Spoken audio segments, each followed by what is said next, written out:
can do it like that. So I don't talk Mm-hmm. to myself. Who would come for That's good. Thank you for the kind introduction. That was very nice. I want to thank the doctors who agreed to come here and give up their time and hear the talks. I know the talks will be excellent. Can you hear me all right in the back? Oh. How do I adjust the volume besides shout?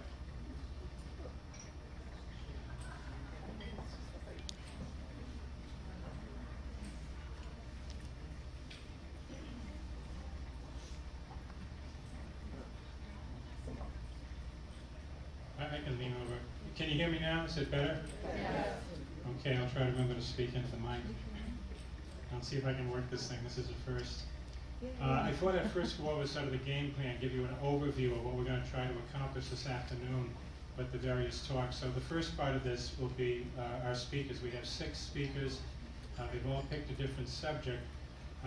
The doctors and I talked with Lorna and the staff, and what we tried to do is design these talks around questions that we hear all the time in our office, and frankly don't always have as much time as we'd like to answer them, because some of these questions are very complicated.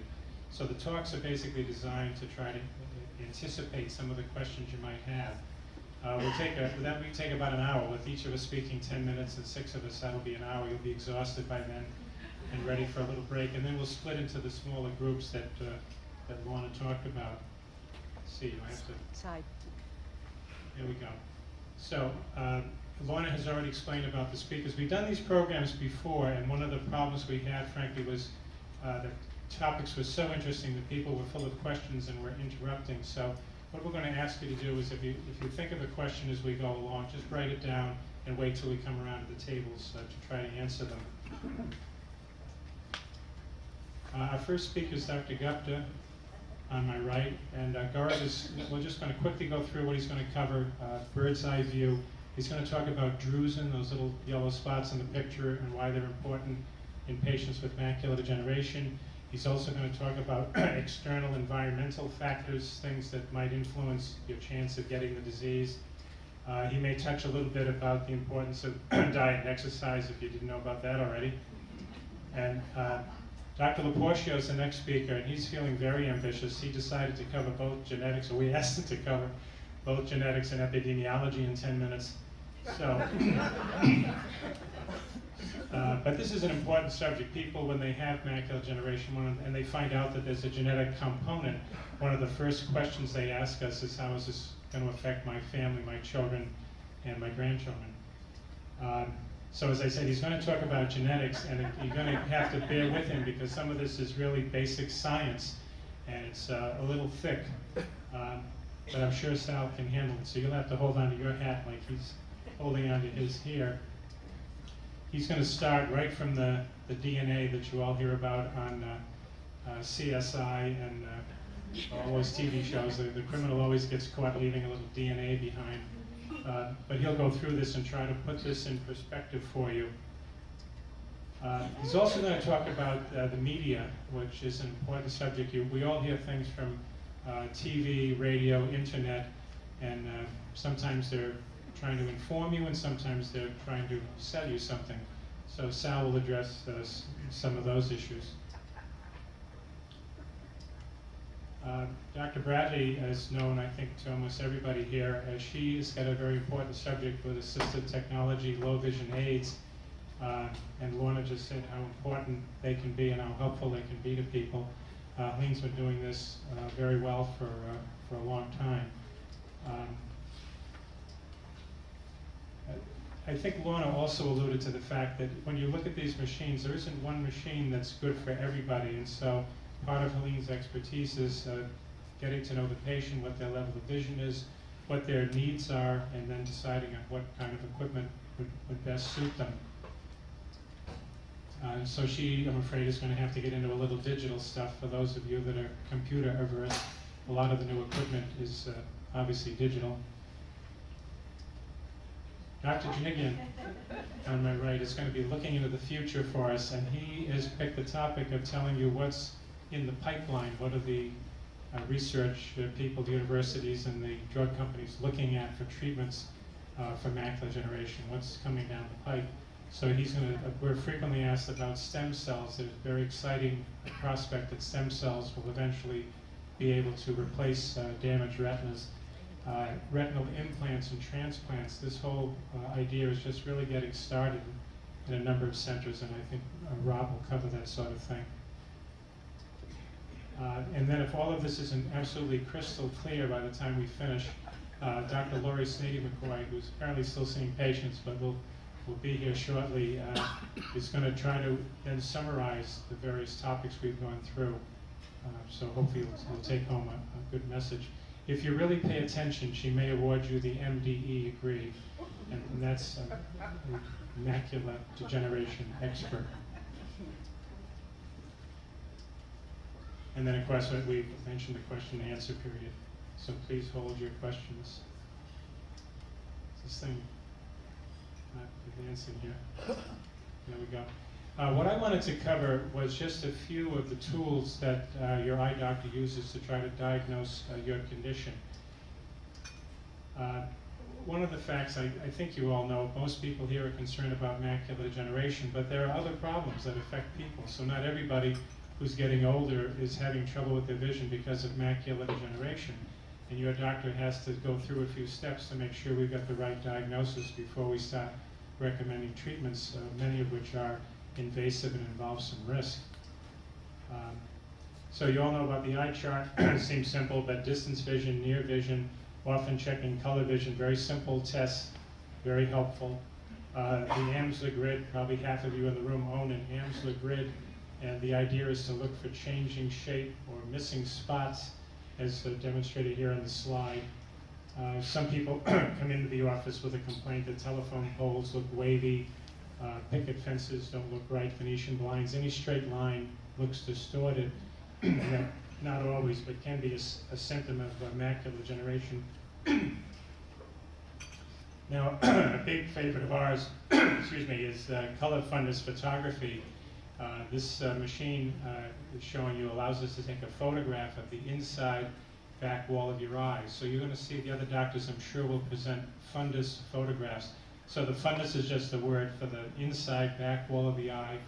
Usually the picture includes the optic nerve, the retinal blood vessels, and the center of the retina, which is the macula. We like photographs also because they don't move or blink or complain about the bright light. And it's very helpful, particularly if you're looking for things that might be subtle. More than once I've seen something on a fundus photograph that I missed on my exam in the office. So these are little tiny drusen, they're called hard drusen. If they're just a few and they're small, your doctor might miss them.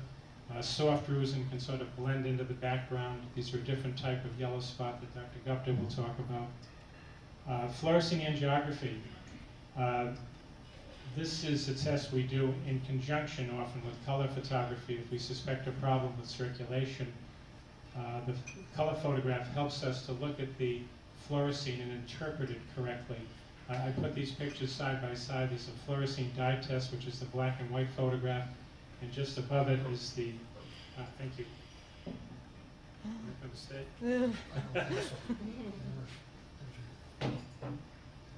Okay, thank you.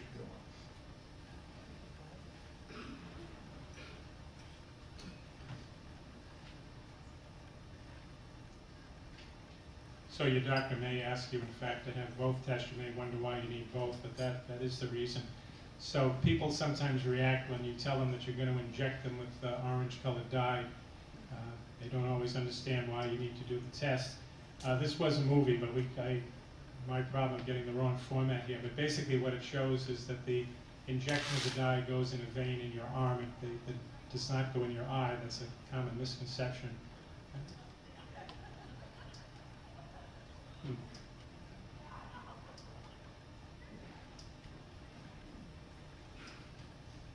Okay. Now, a big change in our business is the advent of what's called optical coherence tomography. And the definition here I found is that it's a diagnostic imaging technique that examines living tissue non-invasively based on a complex analysis of the reflection of low coherence radiation from the tissue under examination. Everybody get that? Well, that's not the way I think of that. I think of it like a boat.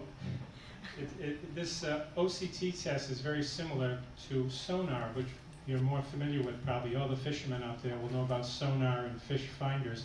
But basically with the sound wave, you send the sound wave down to the ocean, and it comes back and you register it on your screen. If you're in deep water, it takes a long time for the sound to come back and forth. If you're in shallow water, watch out, the sound comes back very quickly.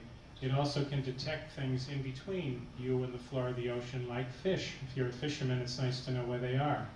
So this is the way. This is a sound wave producing images seen on a screen that shows you what's there.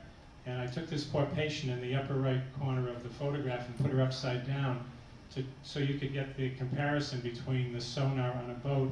In this case, the sonar, the light wave, actually is coming from the machine, the camera-looking object, and the floor of the ocean is the back of the patient's eye. And at the bottom are the two images that you create. So seeing the fish in the water is like seeing the various layers of the retina.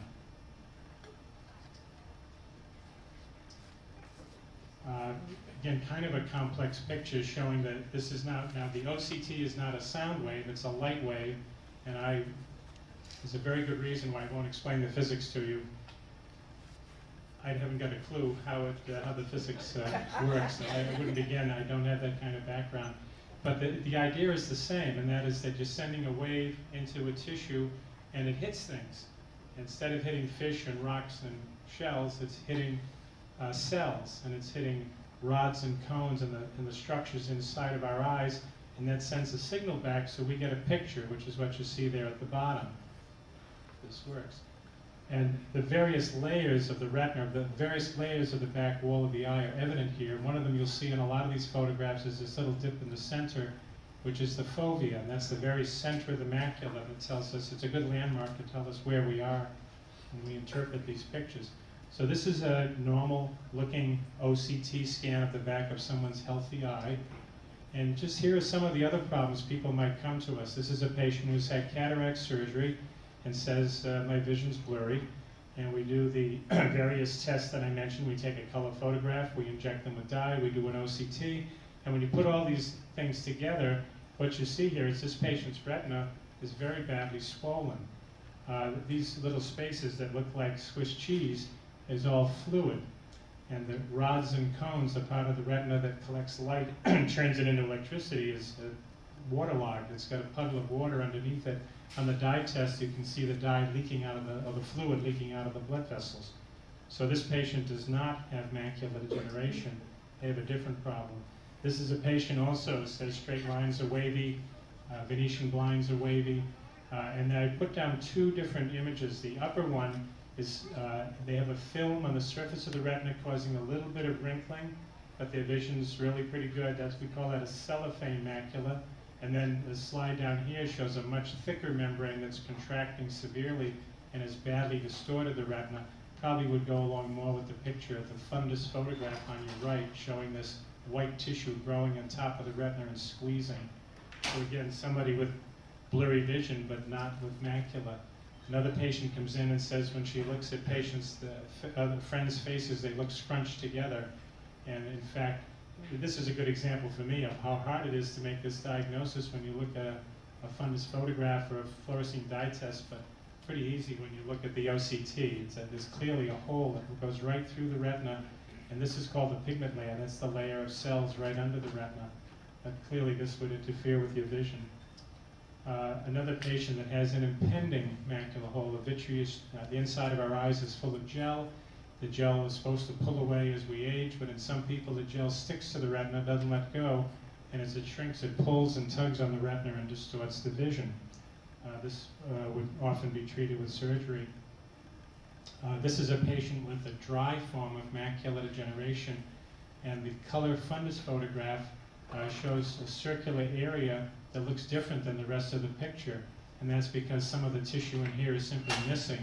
And again, that's easier to see when you look at the OCT. This is normal retina here, it's normal retina on the other side, but in between the retina is very, very thin. And that's why when the patient looks at things, things are missing spots. And finally, this is a patient who has the wet form of macular degeneration. And again, you see fluid under the retina. The dye test is very helpful here because it shows there are little microscopic, tiny little blood vessels under the retina that are leaking. They're not normal. so they leak the dye, and this helps us to know what the diagnosis is.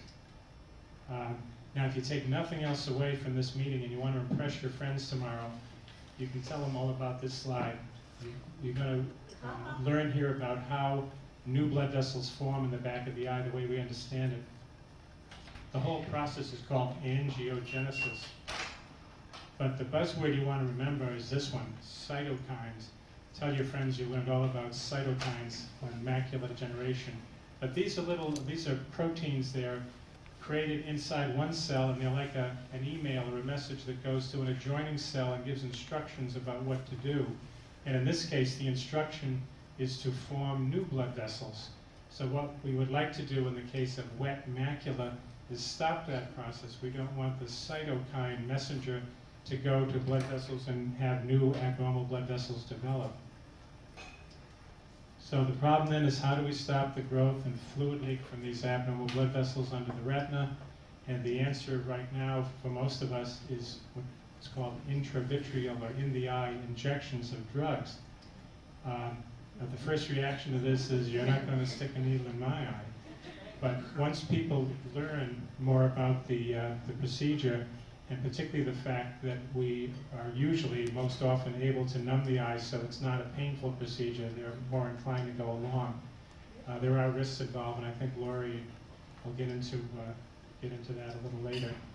The other thing she may talk about at the end of the meeting is the various choices we have now. The cytokine we know about that we're trying to block is called VEGF, and there are several different drugs now that block that cytokine. So I'll be available for any questions about this in the question and answer period. Okay. I think Dr. Gupta's next. So if you just go to his slides, I just wanted to briefly tell you something about Dr. Gupta besides his stellar academic career.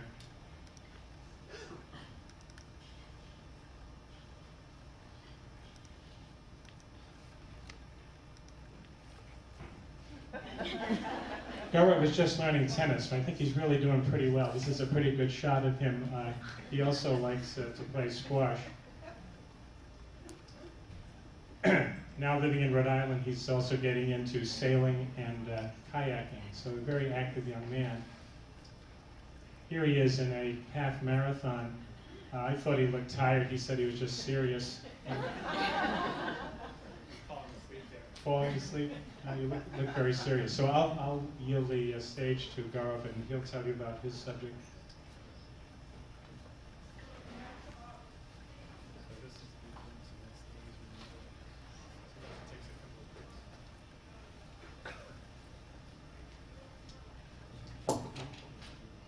Thank you, Hal, for that wonderful introduction. Can everybody hear me? So my talk I was going to discuss was, my doctor told me I have macular degeneration. What can I do about this now? So the first thing you need to be aware is macular degeneration is common. You're not alone. It's actually the #1 cause of vision loss in people over the age of 55. And if you look at the whole population of people over the age of 55, 1 out of 10 people have macular degeneration of some form. And if you advance that to age 80, that number increases by 6-fold. Right now, you would estimate that about 1.7 million people have macular degeneration in the US, and that number is only going to be increasing in the upcoming years. So, first thing to understand is, how does the eye work, before we really get an idea of what macular degeneration is. Well, this is a representation of the eye right here, and the eye functions a lot like a camera, where you have the front of the eye, which is this part of the eye here, where you see where our iris is here, our cornea, and a lens. The lens is what we're oftentimes replacing with cataract surgery. This part of the eye focuses light onto the retina, which is the back of the eyeball. This is the business part of the eye. This part of the eye, and this is a picture of the back of the eye, the retina. It translates the light images in the environment, and translates them into electrical signals so our brain can understand. It does it by using the structure here called the optic nerve. There are blood vessels here that nourish our retina. And there's one spot right here in the center called the fovea, and that's the part of the eye that is all the reading and driving vision. and this is the most metabolically active part of the eye, and unfortunately part of the eye that's most affected by macular degeneration. The rest of the retina, the rest of the tissue out here, it only does our side vision. So, what is macular degeneration? Unfortunately, we really don't know what it is. It's an idiopathic disease. But what does it do? It has clinical problems. It causes central vision loss. And this would be maybe an example of what someone can see. You can see a full field of vision.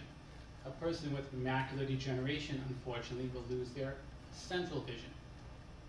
If there's a silver lining to this disease, is that it generally does not affect your side vision. So people who have macular degeneration may lose their ability to see faces, ability to read or drive, but they still retain some ability to see everything around them. There are two forms of it. There's a dry form, which is a type that affects most people, about 90%. There's a wet form that affects about 10%. Of the two forms, if you had to pick, the dry form is a better type to have because that causes slow vision loss. And many people who have this form will retain good vision for their whole life. But in the wet form, this is responsible for 90% of the blindness that goes along with macular degeneration. And that's what fortunately though, you do have some treatments for that now. So how does my doctor diagnose macular degeneration? Well, we ask patients about their symptoms, and then we look inside the eye. And this is a picture of the back of the eye, being the retina that we were looking at before, the optic nerve, blood vessels, and the fovea. That's the critical spot right there. And the hallmark that we all look for is something called drusen. Drusen are yellow spots, and we find them, and these are examples of them right here. These are yellow spots. They're scattered around. Unfortunately, they tend to be concentrated near the fovea. Our thought process of what drusen are basically accumulated metabolic waste products. The fovea, being the most metabolically active part of the eye, in a normal, healthy eye, our eye is able to take away those waste products. But as we get older, our eye loses that ability to do that. And unfortunately, they start to accumulate underneath the retina, like trash overflowing. Those waste products, unfortunately, then lead to cell death because of all the toxins they release, and that leads to vision loss. It leads to other fancy terms that we use, like pigment atrophy, pigment clumping, that refers to tissue loss, geographic atrophy, which means to large patches of tissue loss, or wet macular degeneration is when we actually see blood in the back of the eye. So, my doctor told me I have macular degeneration. Will I go blind? Not necessarily. Only about 10% of people develop the wet form, which is what we have here, where we see blood in the back of the eye here, causing severe vision loss, which happens over a period of days and weeks.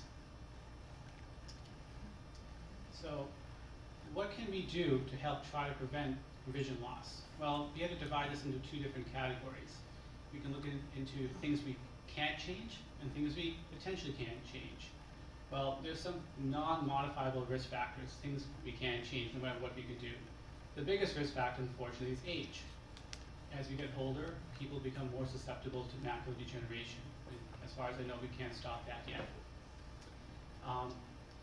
Macular degeneration is found in all ethnic groups worldwide, but there's a preponderance in people of a white or Caucasian background.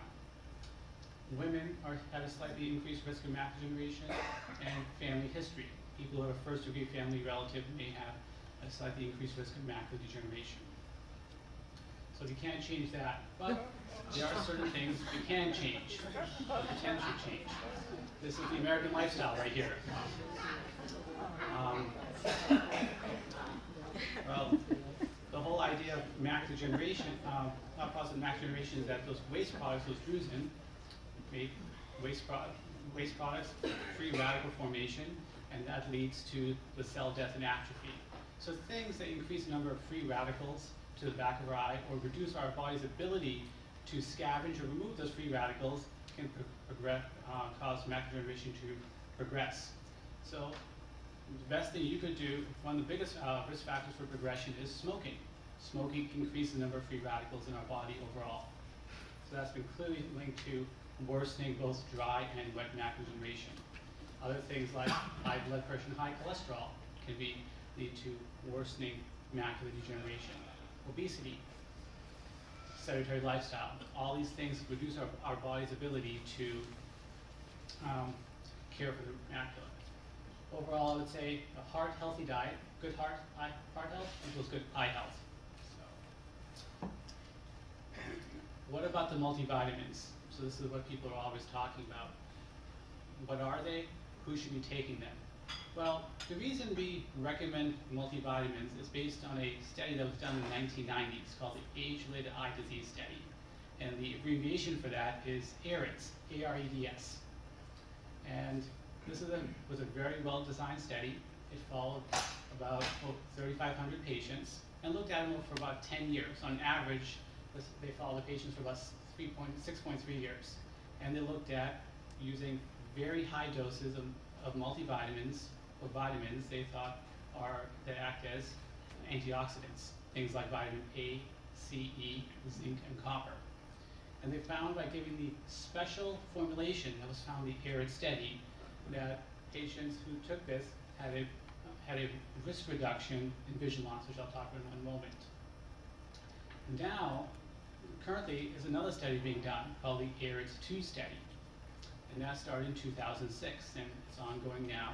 These studies take a long time to complete, usually about 10 years. And they're actually adding two new molecules, two vitamins, lutein and zeaxanthin, which are found in our retina as pigment, which protects our retina against free radical damage. And they subtracted vitamin A, which was thought in one study to increase the risk of lung cancer in smokers. So this study is ongoing right now. We don't have all the results for this right now.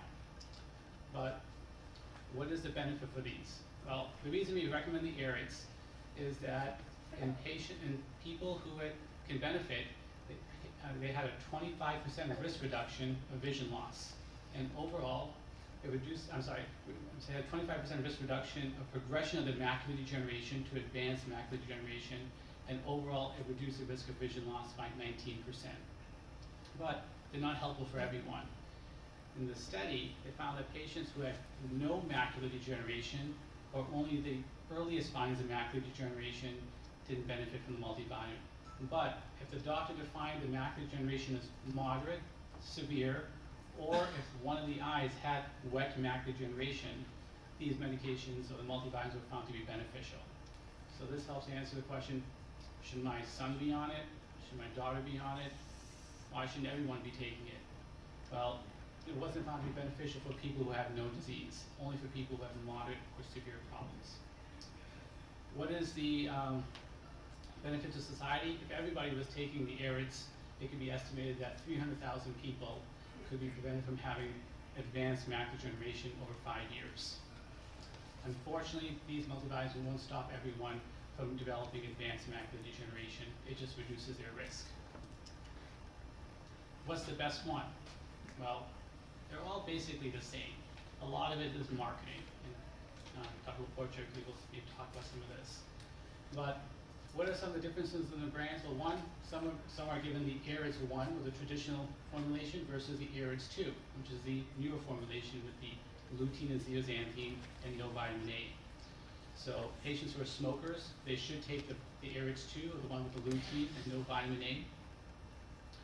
Other people, they can ask for their doctor. The other big difference between the different multivitamins is the dosing. So what are you paying for when you pay more for these multivitamins? A lot of it is for convenience. Some of the vitamins people have to take 2 tablets twice a day. Some of them are 1 tablet twice a day. Some are 1 tablet once a day. They're all the same. It all depends on what you can tolerate, how often you can tolerate taking them. Otherwise, the differences are going to be in packaging and advertising. So, in summary, what can we do?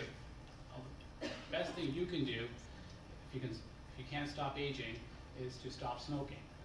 That's the biggest change you can make to your lifestyle to try to prevent progression of macular degeneration. Other things, heart-healthy diet. Increase your exercise if you can tolerate it. Eat green leafy vegetables. control your blood pressure and your cholesterol. You can take an AIRS multivitamin if your doctor says it's indicated for you. And of course, monitor your vision on a regular basis and have regular eye checkups. Thank you.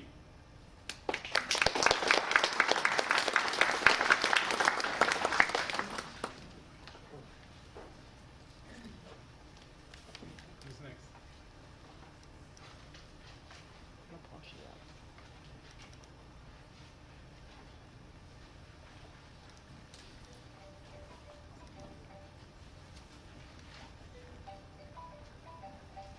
The next speaker is going to be Dr. Sal Laporcio. I wrote to all the doctors and asked them to tell me about their interests. I really didn't need to get a letter from Sal because I know what he does all the time. Sal collects degrees. He's got a college degree, he's got a medical school degree. These various academic robes, the colors are for the various degrees he's collected. He has a degree of public health, and on top of everything else, and why he did this, he has a law degree.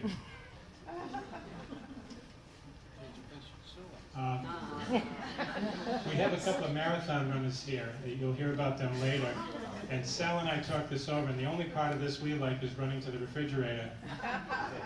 There's carving up. That's a big part of running a marathon. That's the part we like. And here's Sal at Ziggy's having I think a very big clam cake. Sal was the Brown University reunion marshal at his 25th reunion. This is Sal on your left. Sal, I think you're here.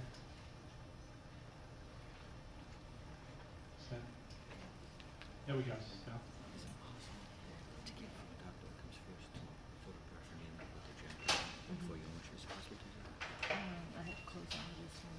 Yeah, I'll close that one just for that one slide and then go back to mine.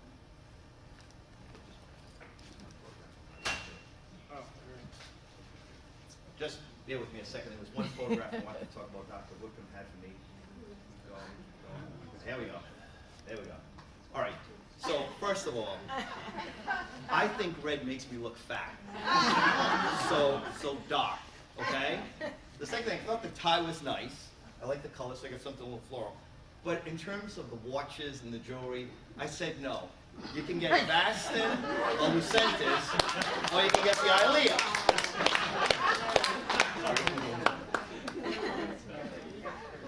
Had to, I had to. All right, so my talk is going to be dealing with the genetics and epidemiology, normally very dry topics. Okay, all right. I'm going to try to talk quickly about topics which are very difficult to get through. But genetics and epidemiology usually are difficult to get through, but I'll go through them fairly quickly. Some of it's going to be repetitive. Dr. Wickham already did part of it, as did Gaurav. So we're going to just kind of go through this quickly. Come on. All right, so age-related macular degeneration, we already have the different types. We saw the drusen, the dry form, and the wet form. What is it? We already know this is a definition from the Academy of Ophthalmology. It's deterioration or breakdown of the pigment loops.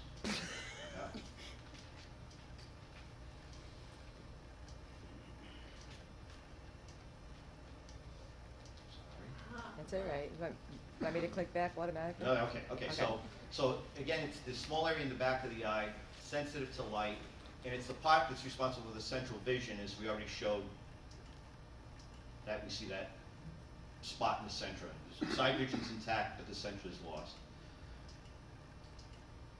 Where exactly? Now, if we're looking over here, we'll go, and the light goes from the front part to the back of the eye, and as Dr. Wickham showed, there's a cross-section of it, of the retina, and we believe the damage to take place at the lower part of the retina, back over here, with the retinal pigment epithelial cells and Brooks membrane. The retina is above it. So actually, the retinal damage is secondary to the damage that's taking place underneath that. Genetics, okay, ready? So DNA, genetics, DNA. It's information of life is encoded in the DNA, and it's expressed by proteins. So remember that DNA makes all its movements through the proteins that our body creates. So yeah, have you ever heard of Watson and Crick? They were the co-discoverers of the structure of DNA in 1953. Now what's interesting is that they determined the structure in 1953. We weren't able to confirm it until 1980, which is interesting because they actually won the Nobel Prize in 1962. And I think the point I'm trying to make here is that a lot of times we'll hear about things that take place in science before we get the actual data to support it, and that's the latter part of my talk. And here's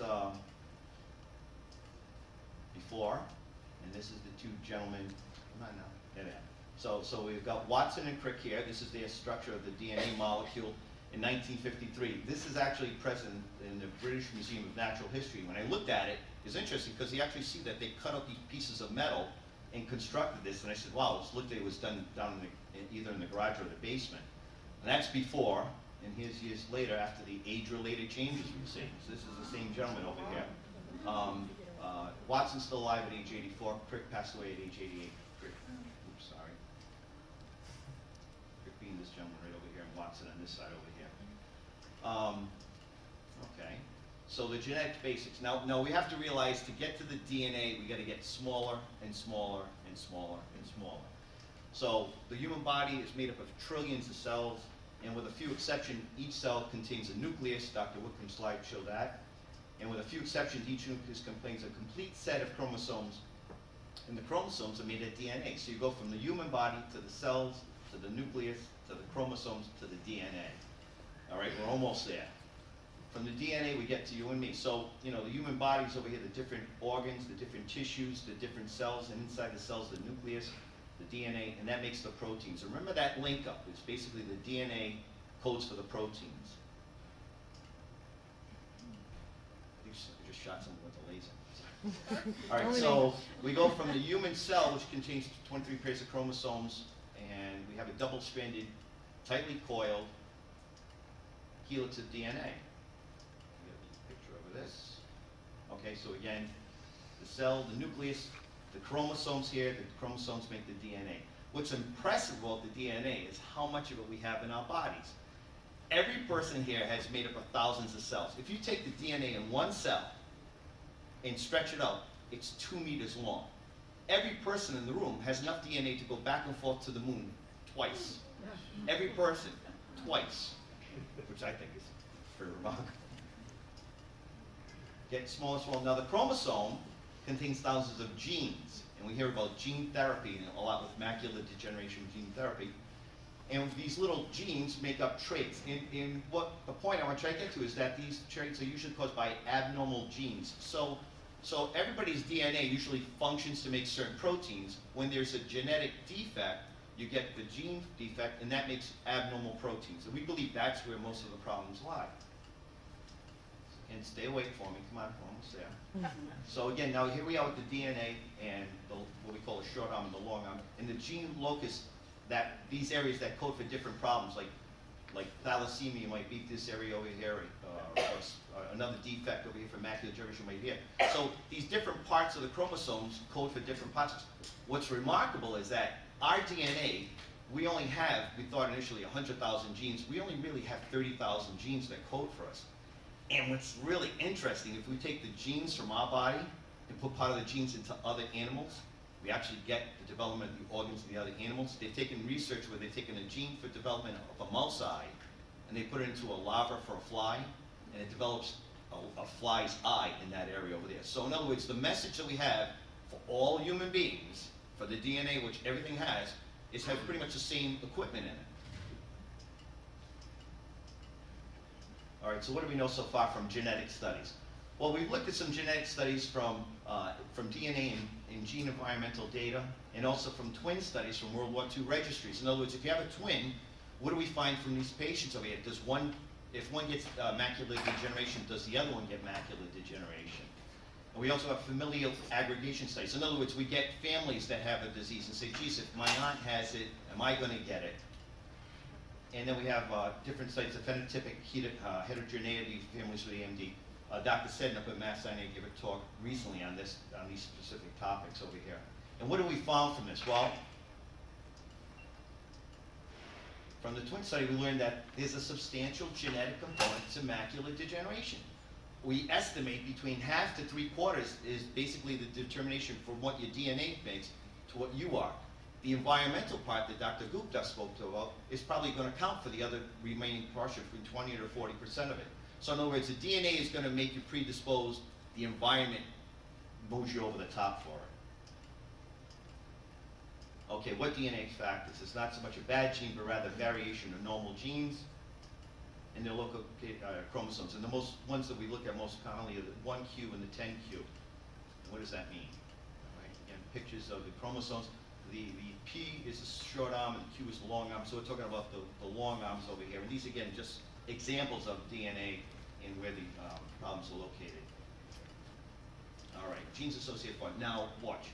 Now remember, DNA, the structure is 1953. We didn't know about the actual form until 1980. But we've already located through different types of studies, different parts that are affected, that are responsible for the problems we have in macular degeneration. I'm going to just highlight one of them in a second. Okay, so there's a group over here that have a lot to do with the complement system in the body. The complement system in the body is a very elaborate one, but it has a lot to do with clotting and inflammation in the body. But there we find that some of them has something to do with macular degeneration. So macular degeneration might have some inflammatory component to it. The other part over here is this one that Dr. Wickham mentioned, is about VEGF and vascular endothelial growth factor. Remember the cytokines he talked about? Well, basically that group over there has a lot to do with basically the body's ability to create blood vessels. Judah Folkman in Boston was the one who won the Nobel Prize for isolating this factor, which has a lot to do with tumor growth. So we said, well, all right, some ophthalmologists said, well, macular degeneration forms new blood vessels. Is it possible that these are involved in it? So we have the VEGF locus in the development, and we've developed these medications to fight that, to block it, so to speak. So there's Avastin, Lucentis, and recently Eylea. And we've got a picture now. Remember what I said, the DNA forms the cell. You know, we go the body to the cell, the nucleus. Well, the proteins which are coded for make up the membrane, and it also makes these parts called the antigens. The medications that we give, the Lucentis, the Avastin, the VEGF, they block the activity by blocking and binding these receptors, because it's that interaction which normally stimulates the blood vessel growth. So the VEGF molecule, which makes the blood vessels grow in macular degeneration, if we can block that by putting different types of blocks, the antibodies, we can hopefully cause a reversal of the bleeding and the macular degeneration. All right, this is just another photograph. And again, this is the normal part which is coming out from the cell, which normally causes the growth of blood vessels. And this is the blocking mechanism that we develop with different medications. All right, well, to the risk of genital illness. Now this graph is very important, because what it says is it's not one thing that causes the problem. It's several things. So if you look over here, there's on one axis over here, on this side, there's a whole group. Let me see it. There's different things that cause the problem on one side and another. And if you look together, you see that they add up. So the person with the greatest risk has a lot of these different types of risks all together. A lot of those different things I showed initially increases your risk substantially. So it's not one thing that causes macular degeneration. It's a group of things that cause it. Epidemiology. Okay, so this is the other part of the talk. Epidemiology, what is it? It's a study of the distribution patterns of health events, health characteristics, and the causes or influence in well-defined populations. It's that causal connection we all want to know. Does cigarette smoking cause this? By taking vitamins, does it prevent it? That causal connection is developed when we look at different epidemiology studies. All right, so our principal method of public health research, and helps us make policy decisions. Where are we going to spend our money in research in the future? So we try to identify the risk factors. Smoking, other things which are not heart healthy also puts at risk of macular degeneration. All right, so what do we have? Well, we have massive studies. We look all over the world now. We collect studies. We perform what's called a meta-analysis. And a meta-analysis has said, well, this one learned this, and this one learned that, and suppose we put them all together. What do we learn for everybody together? It began in 2009. We have 50,000 controls, 8,000 cases, 19 groups from 13 countries. And we found that there's 19 different loci on the DNA associated with macular degeneration. Again, so it's not one thing that's going to cause it. It's a group of things that cause it. And 6 that hadn't even seen before, because of the fact that someone didn't have that other person's information of their studies. All right, finishing up now. Okay, so as Dr. Gupta said, What are the risk factors? The same ones that are for cardiovascular disease put you at risk for macular degeneration. Cholesterol, high blood pressure, smoking, etc. Epidemiology and causation. Okay, so what's the risk if a person has all of these traits? In other words, their mother had it, their father had it, and presumably they have the same DNA. They're homozygous for the different traits. Well, if they're overweight, they increase the risk, and also smoking cigarettes. So again, heart healthy. Lose weight, stop smoking cigarette has a lot to do with preventing it if you're at high risk for it because you have a familial predisposition. All right, so again, genetic mutations make you susceptible, multiple factors are at work, which leads us to the question, at least for the retina specialist, what information from TV, radio, internet, YouTube, email, fax, photocopy, text, blog, Wikipedia, etc., should you believe? Okay. This is a personal experience. Visudyne therapy came out, and it was approved for market in April 2000. And the TV health report appeared to turn to 10 with, you guessed it, Barbara Morse. So now first I'm going to say this disclaimer, Barbara's a wonderful person. Very good reporter, very accurate what she does. But she said this talk, and I'm watching, I'm having a tuna sandwich, and she says in the talk that she said, well, you know, I want to report new exciting treatments for millions affected with macular degeneration. And I knew what was going to happen right there. I groaned, as did the other retina specialists in the audience today. They said many phone calls the next day about this new exciting treatment. Okay, well the next day I took my office staff out for a birthday celebration at Paparazzi, which we do normally. And when I got there, who was there? Barbara Morse. That's another photograph of my friend Joe Amaral. So Barbara's there. Now, I'm sitting at the table with the girls in my office, and Barbara Morse is over there, and I said, I'm going to have to talk to Barbara. And I said, don't do this. So the girls in my office were grabbing my wrist, trying to hold me down. They became pale. I went over to her table, and I explained to her, I said, Barbara, you know, I really appreciate what you do to tell, you know, give information out, but you have to be careful, because these people hear cure, and that's it, they don't listen. And she reassured me, she said, now listen, I always say at the end of my report that this isn't a cure, and that's just a new novel treatment.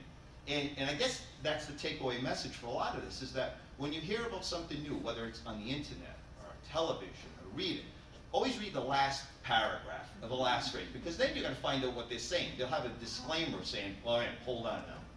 So, like, how many of us still use Visudyne? Okay? I started my treating, Hal and Lori, started teaching me how to use the laser. Visudyne was April 2000. Macugen, 2004. How much Macugen do we use nowadays? Avastin, off-label use is 2005. Lucentis, 2006. Eylea was November 2011.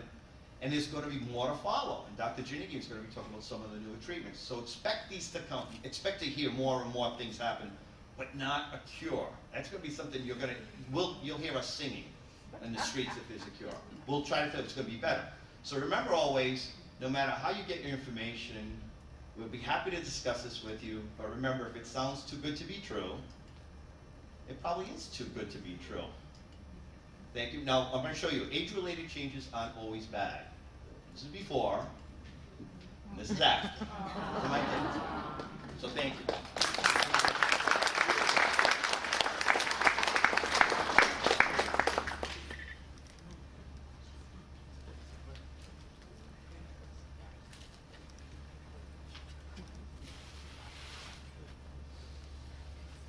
Speaker is Dr. Helene Bradley, and I thought I'd tell you a little bit more about Helene that's not in the brochure.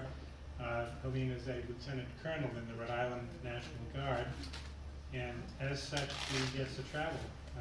She told me earlier that every time they ask for volunteers, she puts her hand up, and they send her. And she's been as far away as Africa and South America on a humanitarian mission for our Guard. She also runs an eye clinic at St. Patrick's Church. I hope this is the right church. No, wrong church? There are a lot of I looked up St. Patrick's Church on the internet, and what a stupid thing. It was that church. About 10 million St. Patrick's churches. But there is a St. Patrick's Church where she volunteers for her eye clinic in their soup kitchen. Her other interests are she's an avid Western horseback rider and camper. So here's Helene Bradley, Dr. Helene Bradley. to talk about low vision.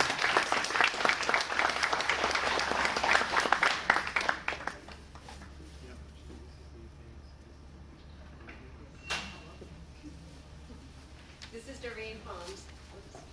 is Doreen Holmes, my assistant today, to demonstrate the different low vision devices. So I'm here to talk about the different optical devices that are available. Too high? Is that better? Sorry. So I'm here today to talk about the different optical devices available. There are many. There's from reading glasses to high-powered magnifiers, to hand and stand, and electronic devices. The first is a stand magnifier. They come illuminated, non-illuminated, and dome shaped. And how you use a magnifier is you place it on the paper, a stand magnifier, place it on the paper. Yes. Place it on the paper and gently come forward and slide the magnifier across the paper to see the print. So flat on the paper, and then you slide it over. So the ones with the light tend to work better with the stand magnifier, because when you bend over, you're blocking the light from an outside source. The dome magnifier is the dome magnifier is just the regular stand magnifier without the base. And that's an example of a lighted magnifier. Now hand magnifiers are both lighted and non-lighted. And how you use a hand magnifier is you start close to the paper, and then you gradually lift the material up.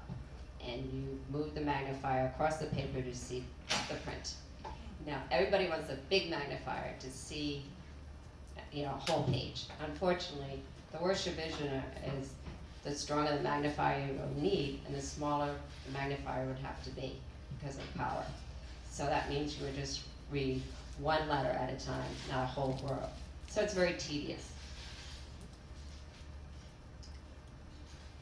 Now everybody comes in and also wants a regular pair of eyeglasses. Why can't I just get a pair of eyeglasses that I can read at the normal reading distance? Well, most patients with low vision need very strong glasses. And that means that your working distance decreases because you must hold the reading material closer. So there's different types of low vision aids, spectacles. The first is prismatic spectacles, which have a built-in prism to help keep your eyes together.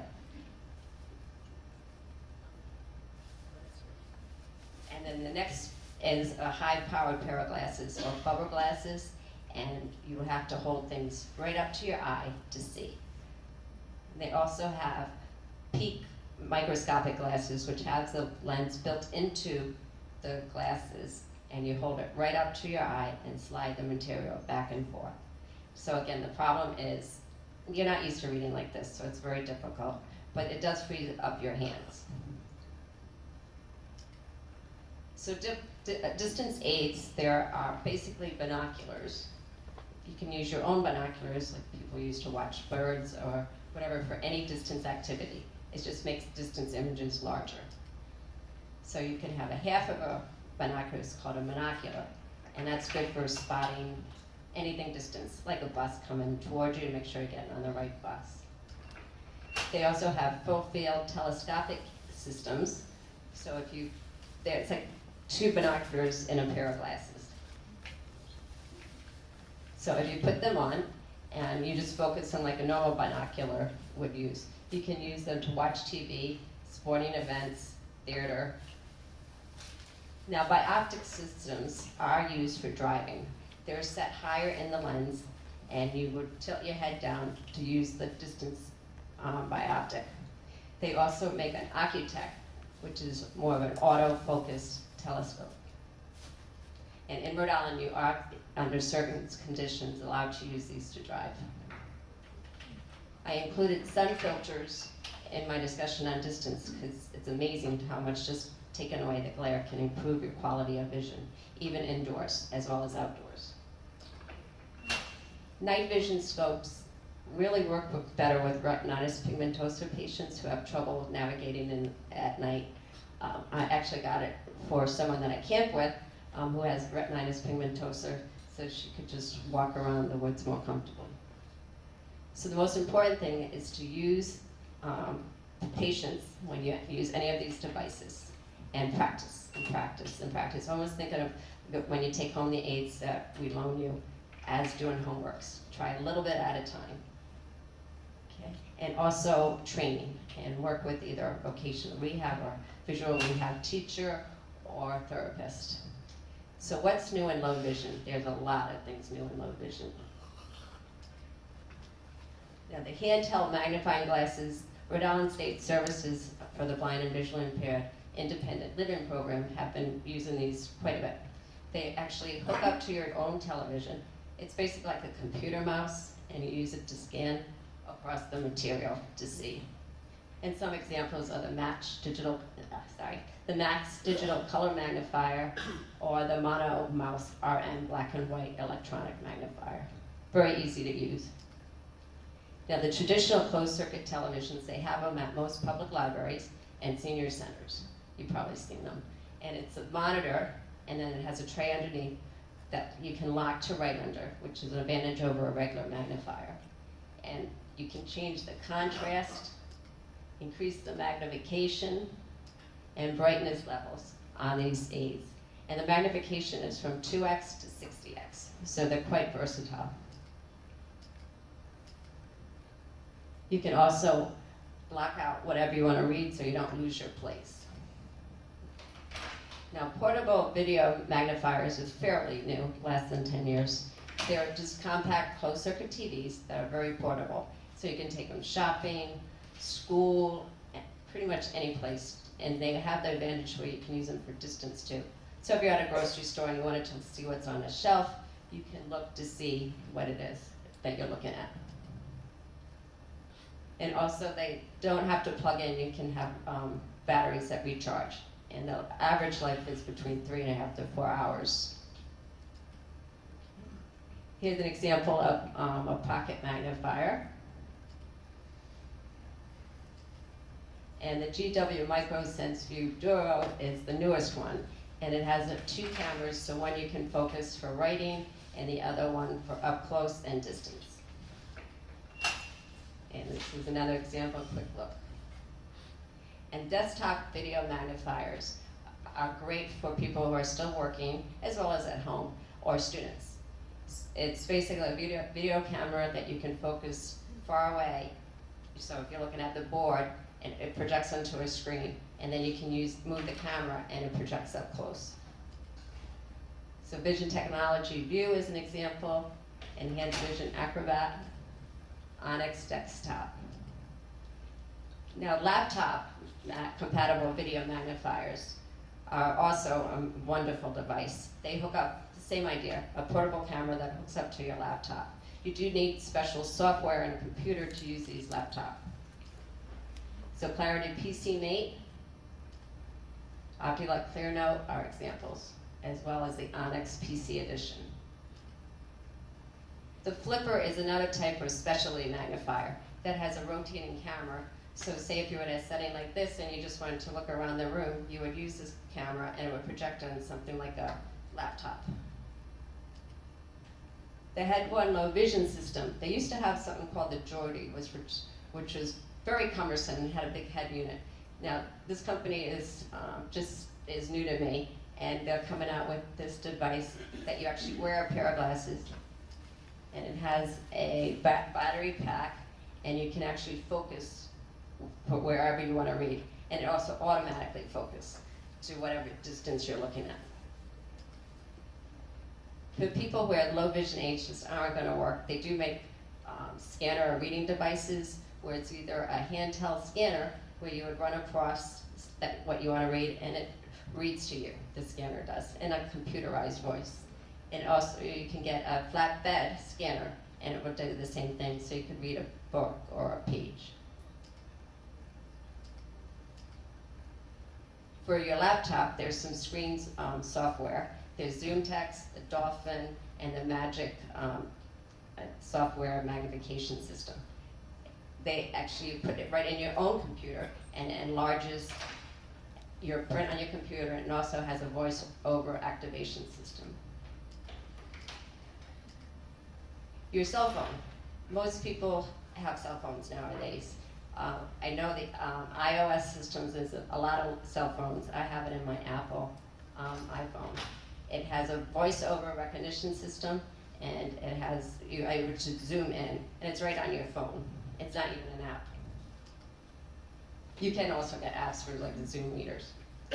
Now, e-readers and tablets are not traditionally made for low vision patients, but they do help.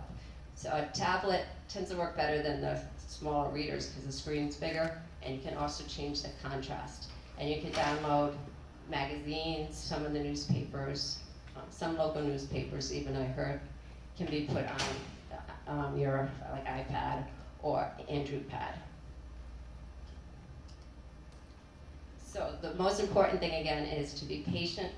Not everything works, as Lorna had said earlier. For one person, it might not work for you, and you have to try and do your homework and be very vigilant at trying to see better.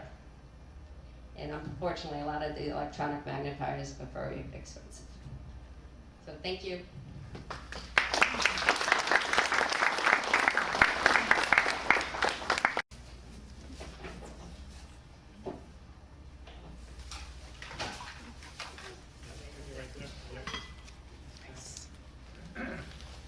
Our next speaker is going to be Dr. Rob Chanigian.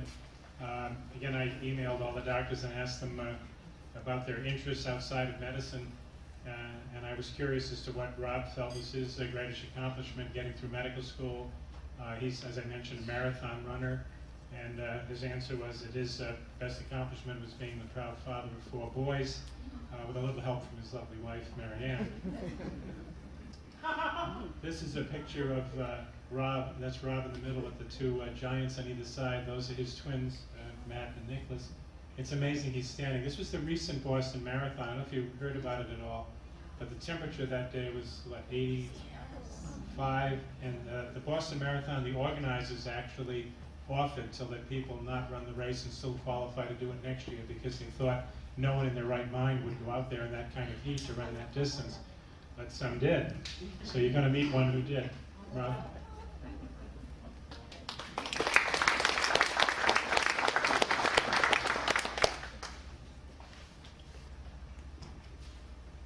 Thank you very much, Hal. I'd like to thank Hal for putting this together and Lorna for all the hard work they did in putting together this wonderful conference. I think it's wonderful that we can get together and share what's happening in the field of macular degeneration and cells are producing the compound. And I point your attention to this website here, clinicaltrials.gov. It's a great resource to look for ongoing studies and to get up to date on what's happening in the field of not just macular degeneration, but all of medicine. So, as other speakers have mentioned, macular degeneration always starts dry with drusen. And in a relatively small percentage, it can go up to the wet form, and in another about 10% develops a severe form of dry macular degeneration called atrophic. And the rest of my talk will be pertaining to people who have had severe vision loss from wet macular degeneration or from dry macular degeneration, because these 2 groups, we essentially have nothing right now. So this study was just released in April, this past April. This company called Second Sight is producing the so-called artificial retina that we've heard a lot about. And you need to know that there are several different companies, several different institutions that are producing or working on artificial retina. But this company here called Second Sight is the furthest along in clinical trials. It's got the most, it's done the most work.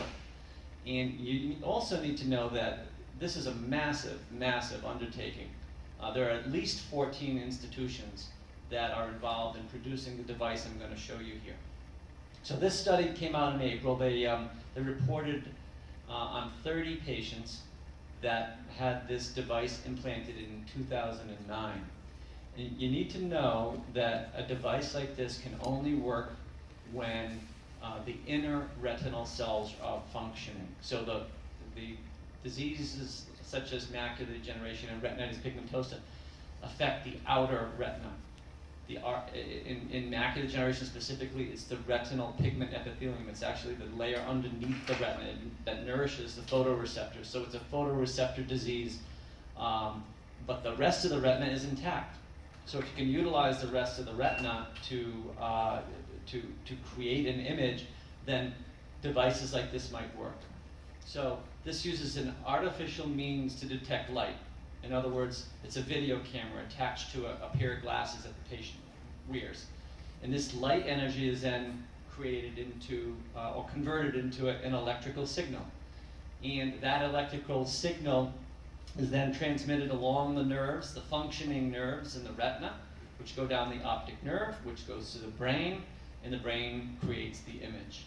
So it goes from light to an electrical image, and then to the brain, where the brain tells us what we see.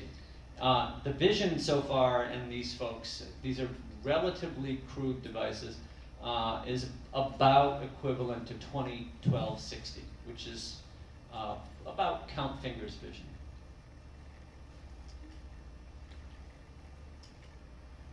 So this is a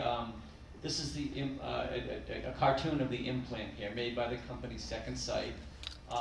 So the patient wears a pair of glasses that has a video camera attached to it, and this communicates wirelessly with a device that's implanted on the surface of the retina. So this is the inside of the retina, so light would be coming in this way here. This would be the back part of the eye out in here. So light comes in here. This device will then obtain the visual image from the camera. It's converted with another device that's on the side of the head here, attached to the glasses, to an electrical signal that's transmitted through this device to the retina, and then the retina sends a signal to the brain. This is the device right here. This is the latest device. It's a 60 electrode device. These are fingers here. It's about 5 millimeters here, a little less than 5 millimeters in width. And this is implanted onto the surface of the retina. So currently we have a 60 electrode device that has been placed into the eyes of 30 patients. The first device, the 16 electrode device, was the first generation of this device. That is currently ongoing. They're still studying those patients as well, but their vision is very, very crude. These are folks that had light perception vision and now have maybe hand motion vision.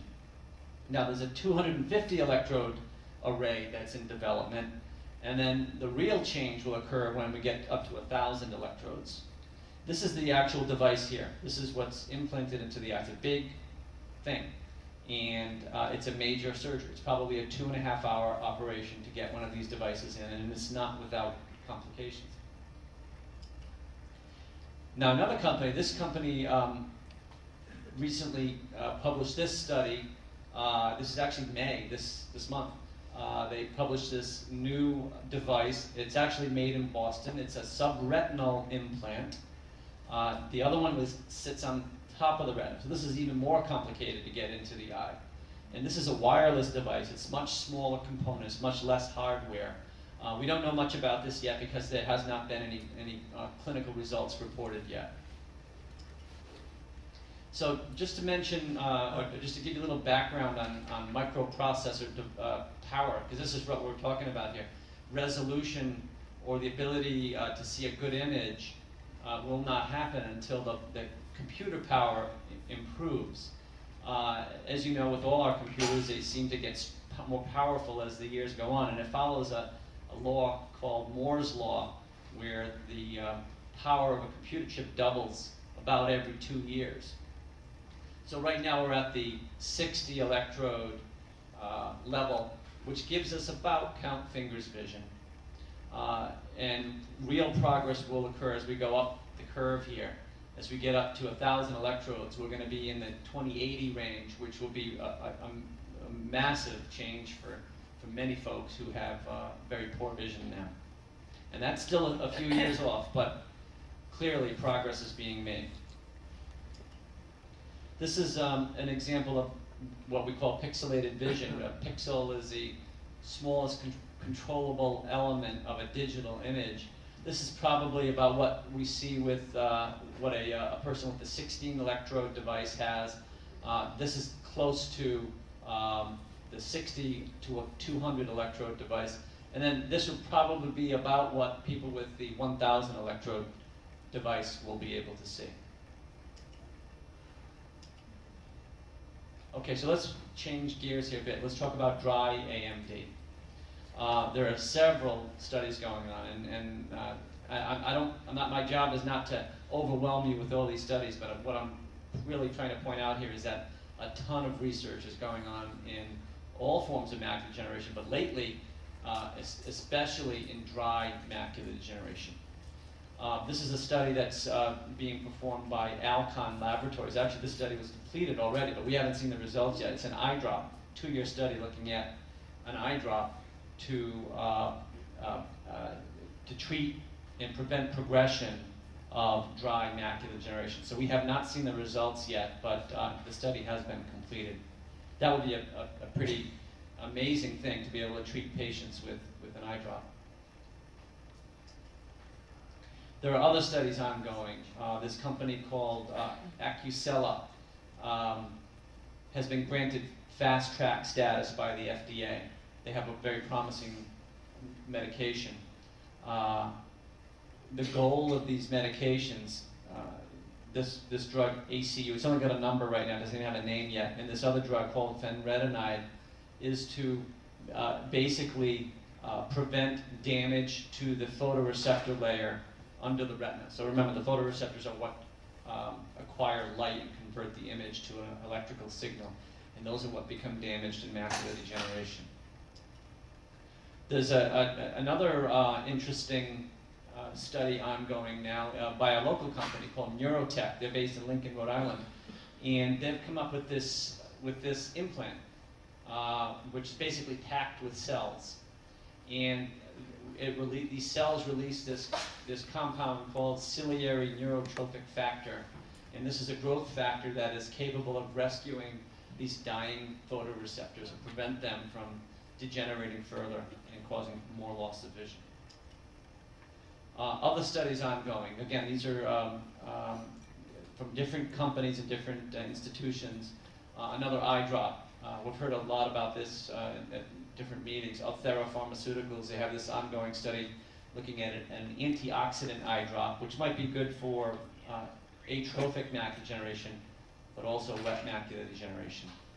And another study by this company called Alcon that's looking at an intravitreal injection of a drug to prevent progression of geographic atrophy. So let's talk a little bit now about stem cells.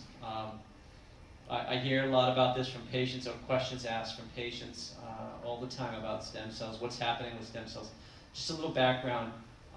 We are all made up of basically 220 cell types. And all those cell types, and the millions and millions of cells that Dr. Laporcio talked about that we have in our body, all come from a stem cell. The human embryonic stem cell is the beginning of all of our cells. And the theory here is that if we could acquire cells from unwanted or discarded embryos, acquire these stem cells that will eventually grow into cells that we need that have been damaged, we might be able to cure diseases. We might be able to treat diseases. These stem cells propagate indefinitely, and that's an issue because a cell that propagates indefinitely is theoretically a cancer. And these types of treatments have been proposed for regenerative medicine and tissue replacement in conditions like macular degeneration. So there were some early studies that were done to sort of prove the concept. They developed a rat model where the rats were blinded because they had damaged retinal pigment epithelium. Remember, that's the cell layer underneath the retina, which is damaged in macular degeneration. So if you have these rats that have a damaged RPE, can you help them to recover their sight. So I have no idea how they measure the sight of a rat, but somehow they're able to do it. So they injected human embryonic stem cells underneath the retina in some of the rats, and not in some other rats. And lo and behold, they found that the rats that had the human embryonic stem cells injected grew their photoreceptors back, and they were able to develop some sight. So now the first study in humans was just published in January in a major medical journal called The Lancet. And this study was done at UCLA. And what they did was they implanted human embryonic stem cells into 2 patients. So the goal here wasn't to see how well stem cells can work and what they can do to improve vision. The goal here was to see whether it could be done at all and whether there would be any complications. So it's a phase 1 study. It's the earliest phase study of human embryonic stem cell transplantation. And they treated 1 patient with macular degeneration and another who had Stargardt's disease. And they found no sign of rejection, and that's important because these are foreign cells. And foreign cells are just like in a kidney transplant or a heart transplant. You need to prevent rejection of tissue. They found no sign of rejection. They found OCT evidence. Dr. Woodcomb showed you the optical coherence tomogram results. They found OCT evidence of cell growth under the retina where it was not present before. And one of the patients actually did say that that their vision was better. They could not confirm this with certainty that the patient's vision was in fact better, but clearly there were no side effects, and the proof of concept was basically well proven. So there are a lot of problems still. First of all, we're in the very earliest stages of stem cell study. This whole idea of rejection is real. In the study I just mentioned to you, the investigators only injected a relatively dilute concentration of stem cells. So as they increase the number of stem cells injected, they'll have to watch more for rejection and tumor formation. That's a real issue that needs to be monitored indefinitely. These are extremely expensive studies. Cultivating these cell lines is very costly. There are intellectual property rights issues that are going on right now. The one that I just remember was University of Wisconsin is trying to develop a patent on their stem cells. There are ethical issues here. We're using human embryos. We all know about those ethical issues that have been highlighted in the media. And the other thing is that there are no good animal models for macular degeneration. That's important because a lot of what we learn and subsequently develop in medicine is based on animal studies. So that's being worked on as well. As we get a good animal model, a lot of these studies and treatments will be able to be brought to the next level. And that's all I have to say, and Dr. McCoy, I think, will summarize everything.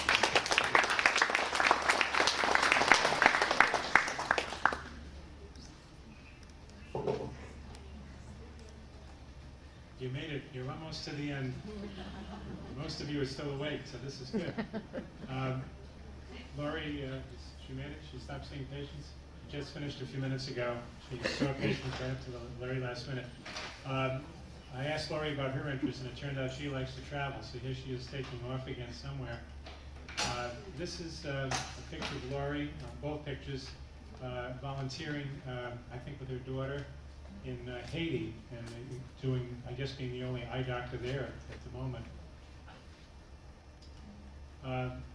Why she wanted a vacation, this would not have been my first choice, to go to Svalbard, Finland, in the Arctic Circle, but you know, each to their own. I would prefer something else.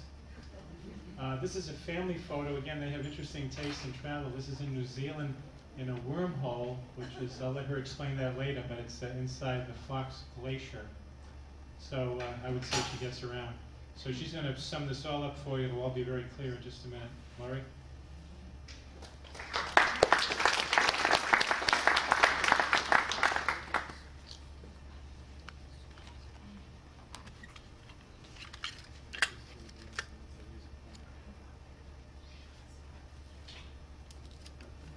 Well, it's my honor to summarize all of these wonderful speakers that we've had this afternoon.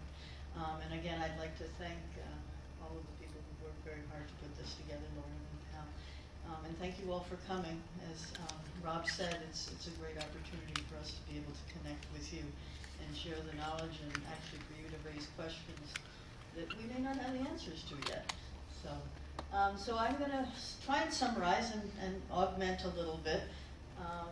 And hopefully you've learned a little bit about what's going on in the retina with macular degeneration. I think everybody's gone over these slides multiple times, how we define it, what it means, and what we're worried about, both in the vision loss of cell loss and cell death from atrophic macular degeneration, which you've already seen there, and then the wet type, which is severe vision loss. And how Dr. Whitcomb explains some of the tests that we do and why they are so important. As he mentioned, not everything that looks like macular degeneration is macular degeneration. Many of them have similar treatments, but there are little variations, and they do have different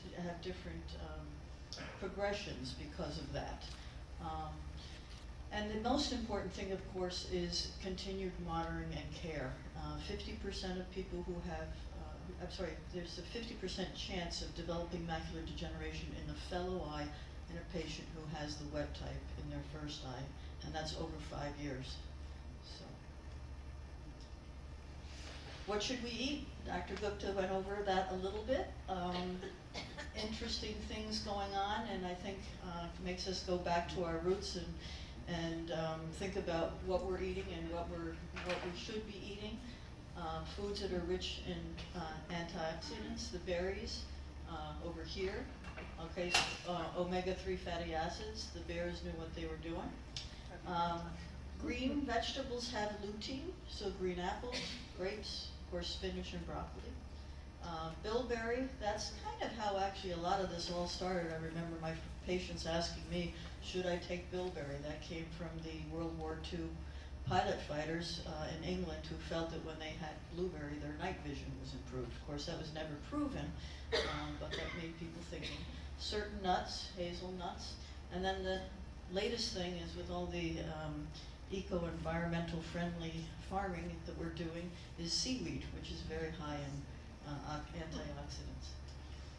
So food rich in antioxidants may delay the progression of macular degeneration. And then everybody's told you about green leafy vegetables, Popeye spinach, berries, nuts, seaweed. Things that are rich in beta-carotene, omega-3 fatty acids, and lutein. Which vitamins should we use? Again, Dr. Gupta and Dr. Laporte, you talked a little bit about this. I think the thing that I always tell my patients is that there's a lot on the market. Unfortunately, there's not a lot of proof with many of these. We know the ARED studies, the age-related eye disease study, had some significant positive results in terms of slowing the progression of macular degeneration. AREDS 2, we'll see what that comes up with in the next few years, and hopefully decrease some of the risks of the vitamins in the AREDS 1 formula. So, vitamins show the progression, they do not stop the disease. AREDS 2, we're waiting. What's the dose? Will high dose of vitamins in AREDS formula have side effects? And by the way, these questions that I came up with, I collected over the last 2 weeks with my patients, the new ones and the old ones that were coming in. And these were all real questions that they had and that I had to answer. The AREDS formula, the AREDS 1, has the high dose vitamin A, which they already mentioned has a higher risk for lung cancer in smokers.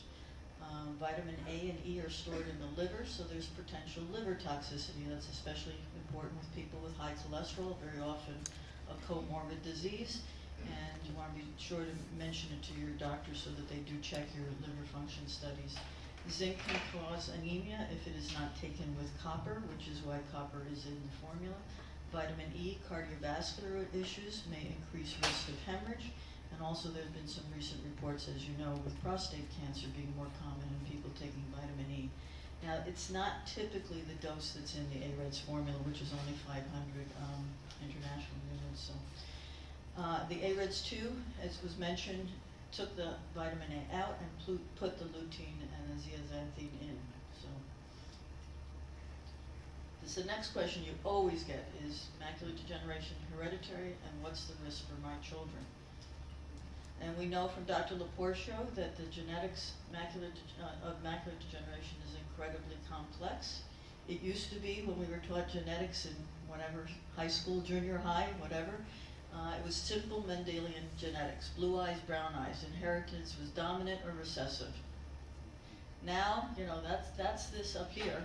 Now you've got this complete matted interwebbing of all sorts of things, and that is the problem, that why it's going to be difficult for us to have a treatment, because there are so many things that we need to dissect, and so many reactions that we have to be able to aim our treatments toward. The hereditary form exists, we know that. We know that there are hereditary forms of macular degeneration affecting young people, Stargardt's being the obvious example. They affect and express themselves differently in different people. So you can have a family that has the same disease, but different variations of vision and expressivity.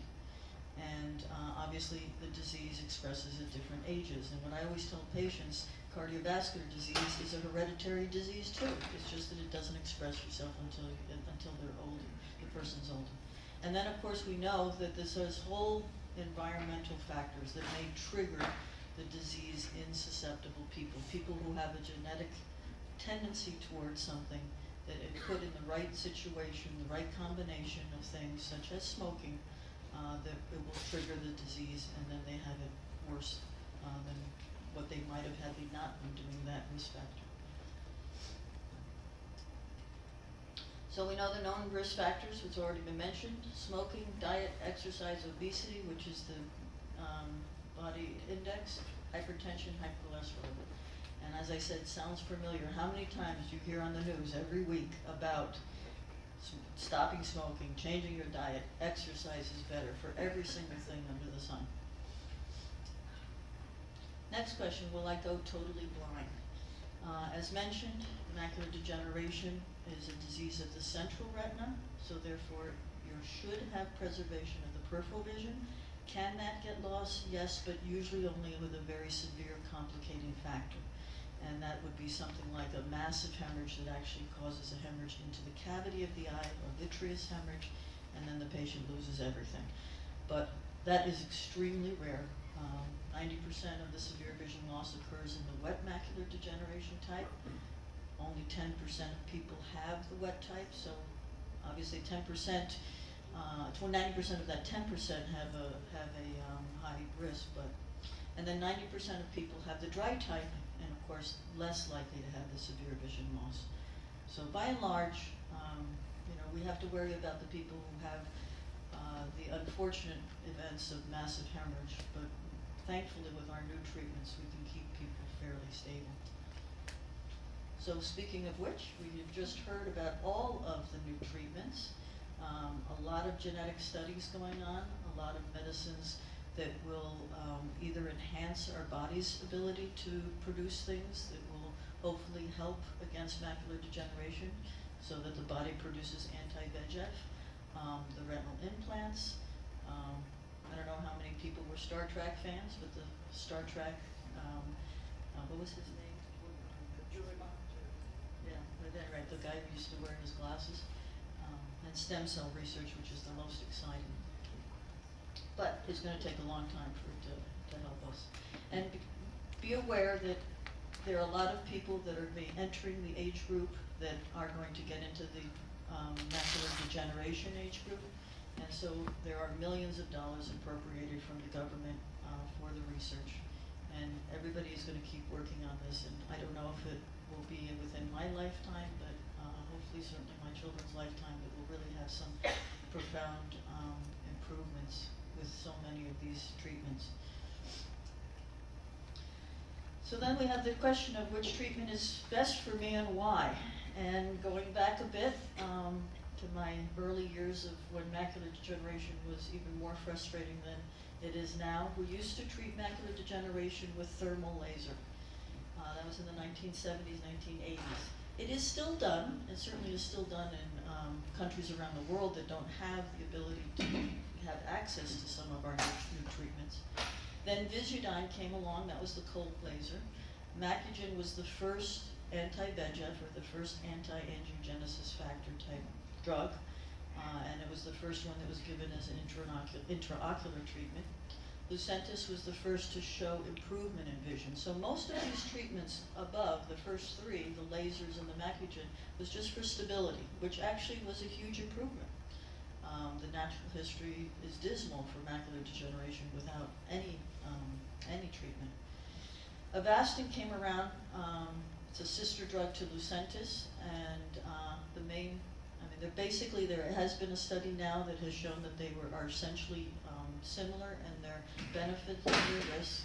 The big difference, of course, is Lucentis is much more expensive than Avastin, and now Eylea is the new drug, which is studied and shows an effective treatment every 2 months rather than every month. For Lucentis is every month and Eylea is every 2 months. So here are some of the treatments that we've used in the past. The argon krypton diode dye laser. They had lots of different names depending on which wavelength we chose. The big problem with the laser is it left a very large atrophic scar, and the recurrence rate was extremely high. The PDT laser, or the so-called cold laser, you had a dye that was injected into your arm, into the venous system rather, that would localize to areas of rapidly growing blood vessels, including the neovascular area in the retina. The laser was tuned to the wavelength, so it was absorbed by the dye, and then it caused a different type. It was not a thermal reaction, but it was sort of a chemical reaction that occurred and caused the vessels to die off and close off, and then hence improved. Problem with Visudyne, it was, again, multiple recurrences, and each time it would recur, it would recur at the edge of the lesion, and therefore the vision would go down and down and down. The big breakthrough was the anti-VEGF, and I just put this slide in because it's actually a very nice summary slide of a lot of different things. The study is, slide is from the Lucentis trial, the anchor study in the Marina trial. And where it has in this thing, the sham, this is the natural history of macular degeneration. These are negative numbers. This means loss of vision. Positive numbers means stability or gain in vision. And so you can see that the sham, or the natural history, is horrible. Your vision, you keep losing. The PDT was a little better, but it's still on the negative side of that graph. And then when you start to get Lucentis, and as I say, Avastin is similar and Eylea is similar, for the first time we actually get some positive numbers where patients actually did have some improvement in vision in addition to stabilization. So we always get, how many injections am I going to need? Is there a limit as to how many injections that I can receive? And what's the side effect of long-term treatment with these injections? The original study done with Lucentis, the patients received an injection every month for 24 months. And that may still give us our best visual outcomes to follow that protocol. We're all trying to do different things to make the injections less frequent, because it is quite an ordeal to come in every month to have an injection in your eye. There are treat and extend protocols where instead of having an injection every month, you start to stretch it a little bit. Usually there's a break point where the patient starts to have fluid or hemorrhage or whatever again, and you know that that's the break point. You can't go any further than that. Double dosing has been tried. That's where you give more. You give basically two doses of the medicine at the same time. Combining the PDT, the Visudyne therapy, with anti-VEGF therapy has been tried. Not great. I still do that. I usually only do that for patients that have lesions, already have lost significant amount of vision and have lesions that are extending the area of the scar, and I'll treat that area to try and limit any further extension of the scar or the dark area in their vision. The risks of all of these intravitreal injections are infection, retinal detachment, cataract formation, inflammation, and glaucoma. Infection, retinal detachment, extremely rare, less than 1%. So, And the thing to take home about all of the anti-VEGF is that it is that macular degeneration is a chronic disease, and therefore it requires long-term treatment. And even with these long-term treatments, some of the patients that were in the original trial that started receiving Lucentis in 2004. These patients have now been receiving injections for 6 years, and I just saw one of them yesterday. Their vision will tend to still I shouldn't say that. The vision will initially improve, but at some point it will start to go down. And that is the continued degenerative process of the disease that we don't have a cure for. So it's not perfect, but it's certainly a lot better than we used to have. What happens if we do nothing? And that's always, and risk benefits. You give patients the option of treatment, and what's the option of no treatment? And as I mentioned, placebo or no treatment vision is extremely poor. Will changing my glasses help? How many times do all of us get that question? I think Dr. Bradley did a great job in showing all of the potential possibilities, which there's so many. And she's gone through video magnification. I just saw a young boy who finished college at Brown last year, and he went to Taiwan for a year. He's now going for his master's in public health at Emory. His vision is horrible, and with all of these instruments, he's able to see. And his big one that he really likes is the video magnification, where he can watch what the professor is teaching and be able to follow along. The big thing that I'd like to stress, though, is, I think that Dr. Bradley agreed, is the importance of having an early evaluation before you get to the point where you can't see anything. If you know what the devices are, what they can do to help, it's, I think, a lot easier for her to be able to train. And that's the other thing, is that these aren't devices that you go on to the computer, the internet, and order them online. It takes a lot of training, a lot of time that the specialists will spend with you in teaching you how to use the instruments. And that's it. Congratulations, you've received your diploma. That is our official diploma.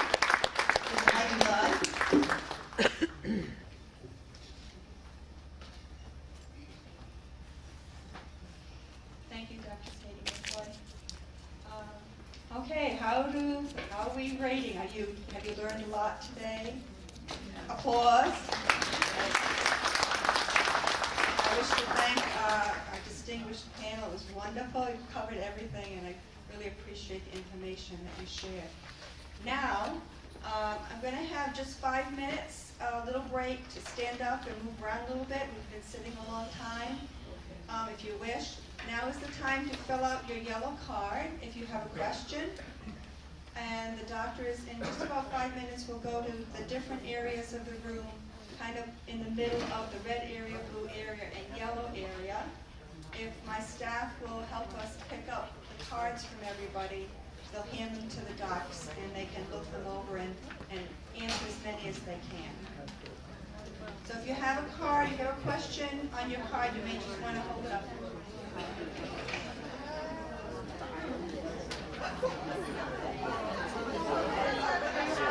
One more thing, could people please do their evaluations? If you're planning on leaving shortly, the basket will be at the OSO table, and this puts you in the drawing for a door prize.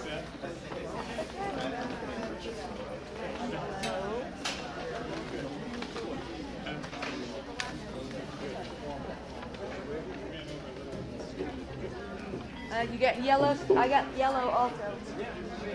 Yellow. Yeah, gold.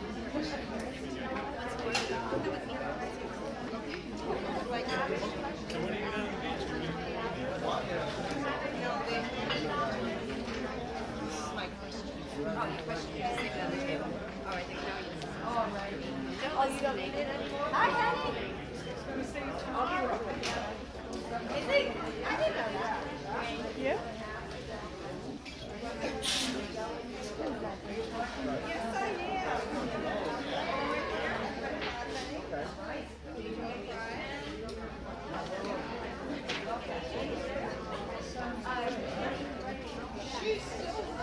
You keep that card. Yep.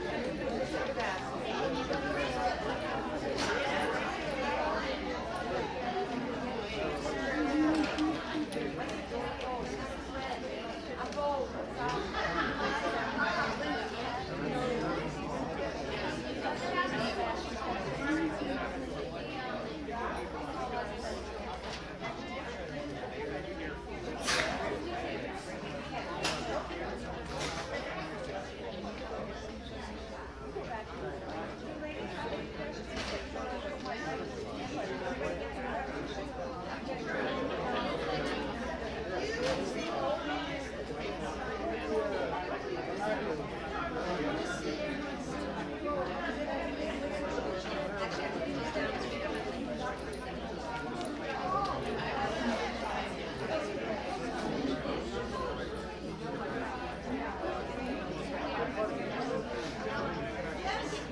Linda, are you staying with your red?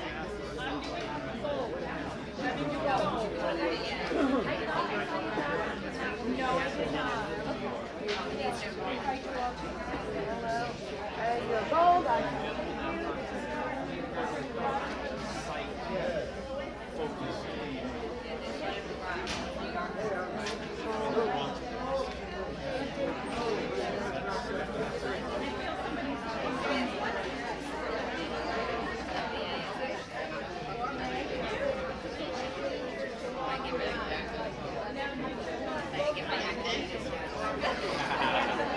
Could I have your attention just for a minute? Some of you took advantage of our shuttle service. For those who have any kind of mobility problems, we're going to have the OSO van. It's a white van. It says OSO. It's in the front of the building. So at the close, after the drawing at 4:30, you can be taken to your car. We'll be glad to take you to your car.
No, I just need it for a second. I'm trying to make.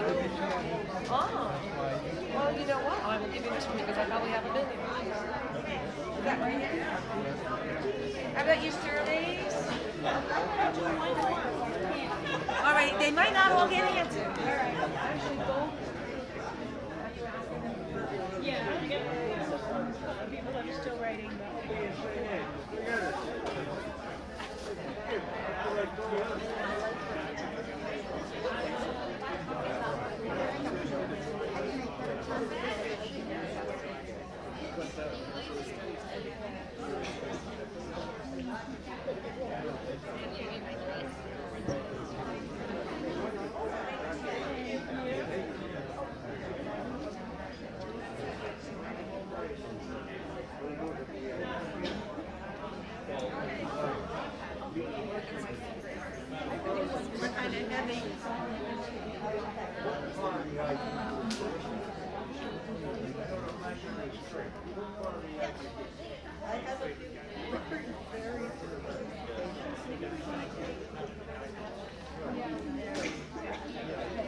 That's where that treatment stems from. Which is that application that I do every 4 weeks, January 6th, 8, 10, 12.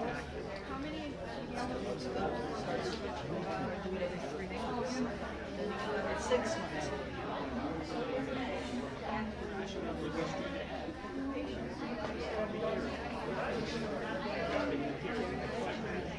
if it's because of new vessels, if it's not because of the degenerative, the dry changes, or it's wet changes, we'll start to run up. And then oftentimes you have to